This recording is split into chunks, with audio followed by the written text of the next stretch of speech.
COVID-19 sucks. And it's something that for Christians is causing us to have this tear between trust and anxiety. And I think one of the things that can help us through that is being historians. What I mean by that is going into scripture, seeing how God works, seeing how he's been faithful in the past, and even looking forward to how he's going to be faithful to us in the future. One of the things that happened to me was a week ago, I actually tried to encourage a friend with something from scripture. And I said, hey, look at how God has been faithful. He said that his word would work. And then later on in scripture, we see that it did. She had a very interesting answer for me when she said, I see that, I understand it, but do you have a more modern example, something that I can trust nowadays? I was very taken aback by that question because I didn't know what to say. But it was interesting because it actually made me think about things that I like to call faith builders. Faith builders are things that we go through, different experiences where we see God work in our life, and they definitely build a level of trust with him because we say, wow, I've seen you work. And if I remember this experience and I remember what you brought me through, I can trust you again.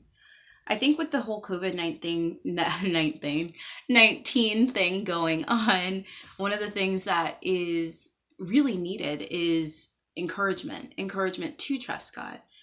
And so I wanted to share my own faith builder. And what mine is that back in 2010, my father had a stroke. He was my main provider, and I lived in a house with just him. I was only 21, didn't know how to do life or anything like that.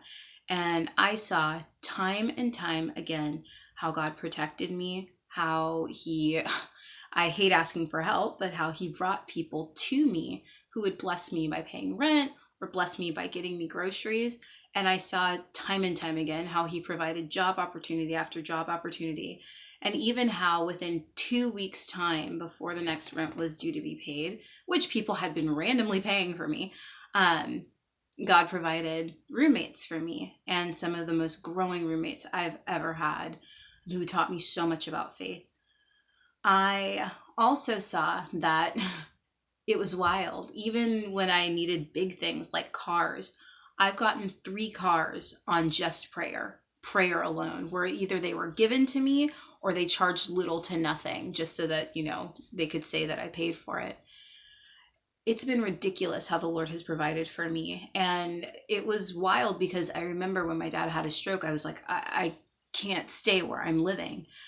But if anybody knows me and you guys know my story, a lot of you have been in the house I lived with my father because I just prayed that the Lord would keep me there, and he provided.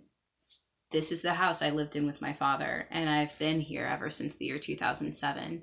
Things haven't changed. This has been my room this whole entire time, and the Lord has provided the means for me to stay here just by prayer because I hate asking for help.